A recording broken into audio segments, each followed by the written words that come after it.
Well, let's discuss some of those statistics now with crime and security analyst Dorothy Mmushi. A very good morning to you and welcome to the Weekend Report. Good to be chatting to you. Dorothy, although we've had contact crimes and the minister saying that contact crimes have come down by 3.1%, does this reflect the real lived experiences of most South Africans? Do you think that it could be a statistical blip? I don't think that's the reality. Good morning. My apologies. Morning to you, Linda and Valen, and to your viewers. This is not a reality of what the members of the public are experiencing daily, because you still have high incidents of violent crime, your common assault, your robberies, and your common theft as well. So these stats are also just a bit of a glim in terms of our reality. The minister speaks about, an integrated strategy that is yet to be implemented. So what at this point can we attribute the decline, particularly in contact crimes, to? Could it be that, structures like the neighborhood watch, private security, as well as, policing forums are playing their role in curbing or at least preventing crime? Well, yes, I would agree with you, because when you have such a decline, it could be attributed by factors such as visible policing, the involvement of the communities in policing issues. So those type of strategies and initiatives do assist in decreasing these type of crimes. So clearly it means the strategy that they are currently applying has had a major impact on this decrease that we're seeing. We are, however, seeing that organised crime and organised crime networks continue to pose a massive threat to Dorothy, and it's something that was raised by the minister. And although we have contact crimes going down, I mean, the effects of organised crime are almost, they're just as devastating as violent crime. How do you think the minister and the SAPS need to go about trying to get a handle on this? Because those remain persistently high. That is correct. I mean, if you look at crimes such as kidnapping, the crime of kidnapping has been on a steady increase over the previous years, and that they need to have a proper strategy in terms of addressing issues of kidnapping. And this is a new developing crime in that previously kidnapping was not rife in SA. But now we see that with a lot of criminal cartels developing, the crime of kidnapping has become something that has grabbed their attention. So the SAPS needs to have a vigorous strategy to address kidnapping. And that would also involve things like resourcing the task teams that deal with organized crime, so that they're able to then curb the occurrences of kidnappings. All right, I mean, we cannot deal with issues like murder because we know that one of the frequently used instruments for murder are firearms. How important is curbing, the issue of illegal firearms in the streets of South Africa?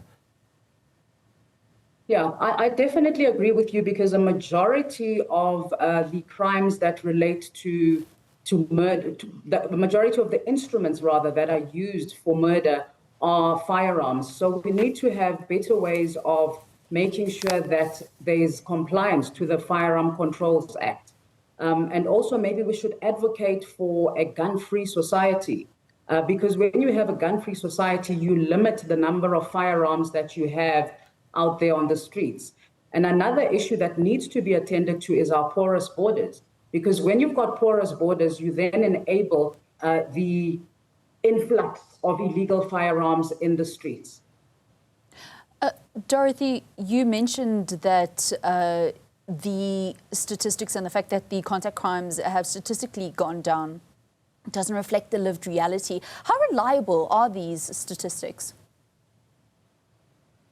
Well, the reliability would have to then be tested, because this is based on stats of reported crimes at each police station. So if someone was uncomfortable or not sure of these statistics, it would mean there would have to be a proper audit of how these statistics have come into the records that have been produced by the SAPS. So then do you think because of the kind of climate that we're currently in, where there is a massive distrust of the SAPS, that perhaps there are a lot of crimes that are going unreported, perhaps even more so now? Well, that would be the mindset of many South Africans, given the current landscape of what has been happening in the SAPS. This has obviously brought about massive distrust in the police. And for the community to have trust in the police, we need to see them acting ethically. We need to see them doing things that are in the interest of society. So, I mean, for example, if you look at the recent revelations at the Parliament's ad hoc committee, where 368 million was spent on a rally, a one-day protest. Now, those are things that would then bring about public distrust to say, are our funds in the right hands? Is the SAPS doing enough to protect ordinary citizens out there? So obviously there would definitely be an element of distrust, and they need to be doing more to regain public trust. And initiatives such as having more proactive policing and giving us more exposure of positive cases, positive outcomes in terms of how they're fighting crime will definitely bring about a rejuvenation of public trust. Now, the most common place of occurrence when it comes to sexual offences is, in the victim's residence or the perpetrator's, residence. How do we bring in families? Because this is where the culture of silence often thrives. So how do we bring families to try and help with curbing the scourge of sexual offences in this country? Yes, I agree with you. Sexual offences actually is on an increase based on the stats that have been released. I think we need to have proper value systems of bringing about rejuvenating public values. Because even if you look at some of the victims of the crimes of rape, it's our children. If you look at the stats that have been released, you also find a section there that relates to the locations of where these crimes of rape occur. For example, number one would be your places of entertainment, your bars, your taverns. That's where most of rape also occurs. And also what was quite alarming is the amount of rape that occurs in facilities of education. I mean, if you look at the stats that relate to rape that has occurred at places of learning, it's quite high. I can give you an example. For example, in aftercare, you're looking at 16, schools, 69, special school, 14, tertiary institutions, 15. That's a total of 114. And to be honest, one is even too many for us to be having rape in places where people are supposed to be educated. A school is a place of learning and not a place where your child should be violated. So that is quite alarming and concerning. And yes, the community needs to have means and ways of bringing about trust and bringing about values where women are feeling safer, where our men are not raping women. Let's look at the Western Cape now. Is it surprising that the top 3 police stations that receive the highest complaints when it comes to contact crimes are in the city of Cape Town? We hear about how organized crime in the Western Cape is mostly organized or planned in correctional facilities. And what we see, the daily shootings that we see on the ground, are as a result of that order that would have come from the correctional facilities. Yes.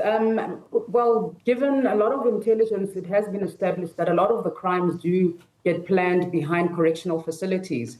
And this is why it's important that there should be a collaboration within the criminal justice system, which also includes correctional facilities.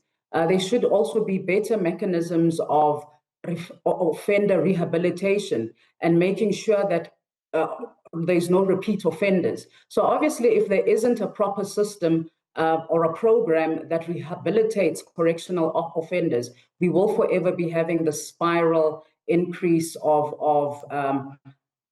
offenders in prison being involved in crime that is outside.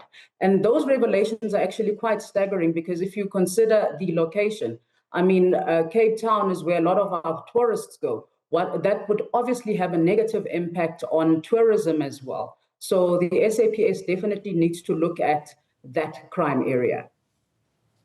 Dorothy Mmushi, a crime and security analyst. Thanks.